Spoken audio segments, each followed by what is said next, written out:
नमस्कार, मैं रचना Sharma चढ़दीगला time TV देख रहे सभी दर्शकों का स्वागत करती हूं। आप देख रहे हैं उत्तर प्रदेश के खास समाचार।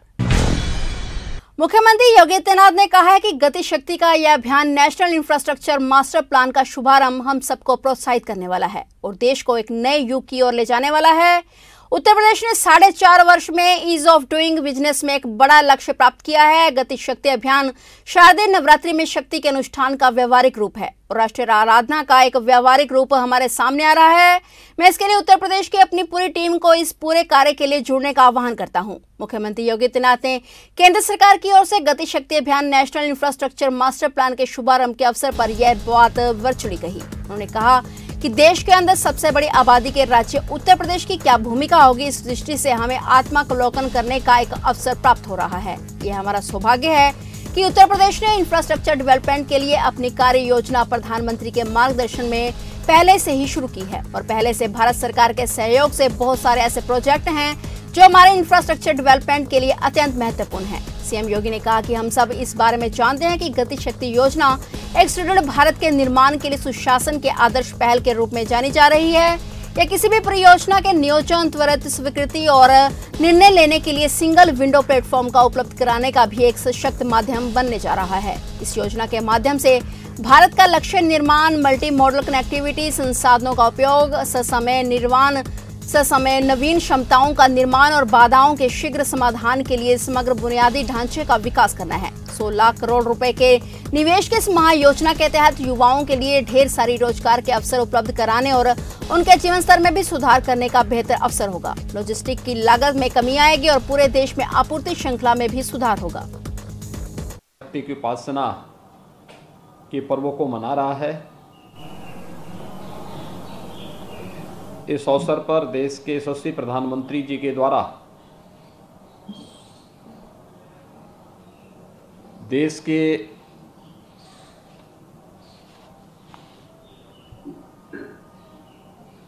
इंफ्रास्ट्रक्चर को लेकर के नेशनल इंफ्रास्ट्रक्चर मास्टर प्लान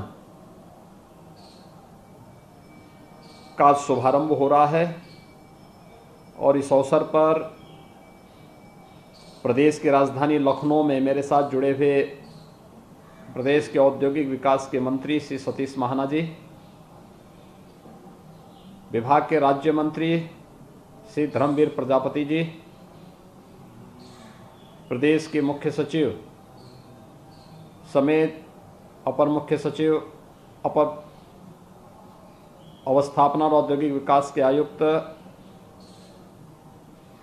अपर मुख्य सचिव गृह,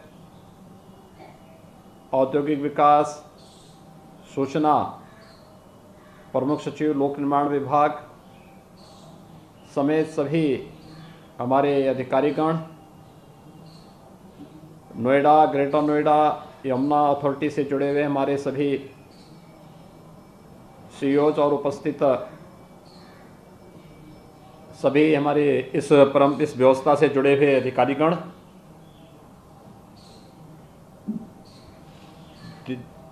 आदरणीय प्रधानमंत्री जी ने देश के सामने 2024 तक एक लक्ष्य दिया है।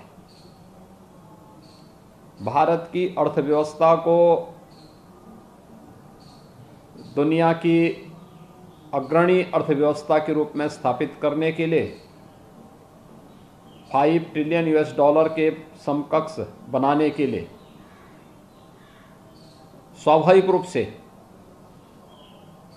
इंफ्रास्ट्रक्चर के जिस नए युग का शुभारंभ आदरणीय प्रधानमंत्री जी के नेतृत्व में आज प्रारंभ होने जा रहा है, गति शक्ति का यह अभियान नेशनल इंफ्रास्ट्रक्चर मास्टर प्लान का शुभारंभ,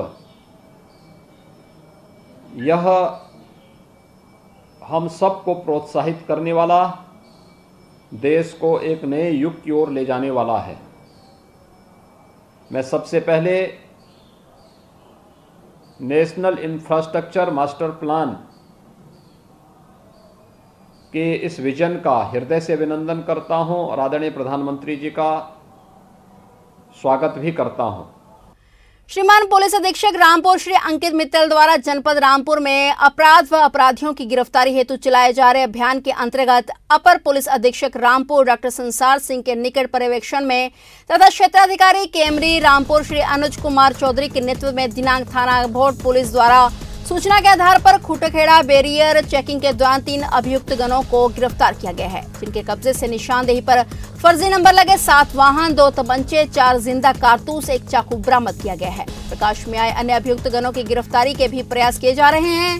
तीनों आरोपी रामपुर के रहने वाले हैं। गिरफ्तार अभियुक्त गणों द्वारा पूछताछ में बताया गया है कि ये तीनों गाड़ियां उन्होंने हमारे 2 अन्य साथी शुएब व रहीम अहमद ने मिलकर दिल्ली, नोएडा व हरियाणा से चोरी की हैं। गाड़ी चुराने के उपरांत ये लोग गाड़ी के चैसिस, रजिस्ट्रेशन इत्यादि बदल देते थे और फर्जी रजिस्ट्रेशन के कागजात तैयार कर उनको उत्तराखंड में कहीं दूर दराज इलाके में अच्छे दामों पर बेच देते थे। पुलिस मुताबिक इन आरोपियों का आपराधिक इतिहास है। इनके खिलाफ अलग अलग धाराओं में मामले दर्ज हैं। इन अपराधियों को पुलिस की संयुक्त टीम ने आपसी सहयोग से गिरफ्तार किया है।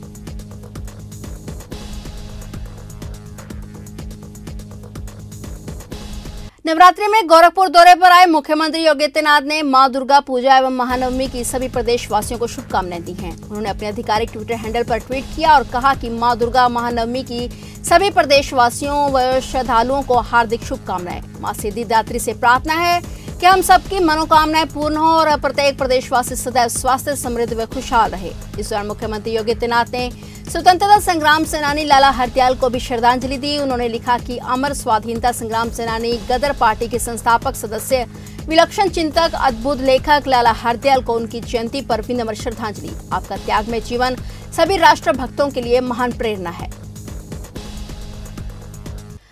सामुदायिक स्वास्थ्य केंद्र बरसाना के तत्कालीन चिकित्सा अधिकारी और अपर मुख्य चिकित्सा अधिकारी डॉक्टर राजीव गुप्ता के विरुद्ध प्राप्त शिकायती पत्रों की जिलाधिकारी जांच कराएंगे। उत्तर प्रदेश शासन के सचिव रविंद्र कुमार ने जिलाधिकारी को सभी शिकायती पत्र भेज दिए हैं। बता दें कि डॉक्टर राजीव गुप्ता के विरुद्ध doctor BP Gautam advocate Bareilly, Pranatpal Singh पूर्व विधायक, जनार्दन शर्मा प्रतिनिधि, श्रीमती हेमा मालिनी सांसद, एसके शर्मा सदस्य राष्ट्रीय परिषद भाजपा और अशोक अग्रवाल ने मुख्यमंत्री से शिकायत की है। शासन ने जिलाधिकारी से 1 सप्ताह में रिपोर्ट प्रेषित करने को कहा है। विभागीय जांच में डॉक्टर राजीव गुप्ता स्पष्ट रूप से दोषी पाए गए हैं, लेकिन शासन स्तर पर कोई कार्रवाई नहीं हुई है।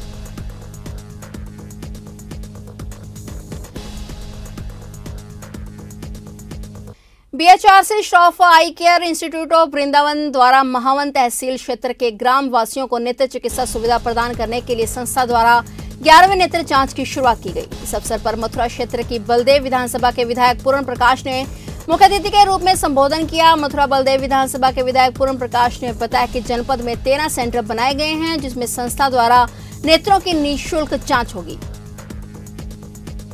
रामलीला के मंच पर बारबालाओं के डांस को रोकना दरोगा को भारी पड़ गया। आयोजकों के उकसाने पर उपस्थित लोगों ने दरोगा व अन्य पुलिसकर्मियों को दौड़ा दिया। किसी तरह भी से दरोगा और सिपाहियों ने भागकर अपनी जान बचाई। वहीं भाजपा जिलाध्यक्ष पुलिस कप्तान की भूमिका में दिखे। उन्होंने दरोगा को निलंबित करने की घोषणा कर दी। दरअसल देवगांव कोतवाली क्षेत्र के कस्बे में बुधवार की रात रामलीला का मंचन चल रहा था और इस दौरान बड़ी संख्या में लोग उपस्थित थे। रामलीला के मंच पर बारबालाएं डांस कर रही थी। इसी दौरान देवगांव कोतवाली के दरोगा और सिपाही वहां गश्त करते हुए पहुंच गए। बारबालाओं के डांस को देखकर दरोगा ने आयोजकों से डांस रोकने के लिए कहा और इसी दौरान आयोजकों ने वहां मौजूद सैकड़ों की संख्या में लोगों को उकसा दिया, जिसके बाद भीड़ और पुलिसकर्मियों की बहस होने लगी। मामला बिगड़ता देख दरोगा व पुलिसकर्मी वहां से निकलने की कोशिश करते कि भीड़ ने उन्हें खदेड़ दिया। इसी तरह पुलिसकर्मियों ने भागकर अपनी जान बचाई। जानकारी के बाद भाजपा जिलाध्यक्ष ध्रुव कुमार सिंह मौके पर पहुंचे और वे भी रामलीला समिति के सदस्यों के साथ ही हो लिए। बताया गया कि वे भाजपा जिलाध्यक्ष कम और पुलिस कप्तान की भूमिका में ज्यादा नजर आए। उन्होंने रामलीला मंच से दरोगा को निलंबित करने की घोषणा भी की। फिलहाल बाद में मौके पर पहुंची भारी पुलिस बल ने किसी तरह से मामले को शांत करवाया। फिलहाल उत्तर प्रदेश के खास समाचारों में इतना ही। तब तक के लिए देखते रहिए चढ़ती कला टाइम टीवी और मुझे दीजिए इजाजत। धन्यवाद।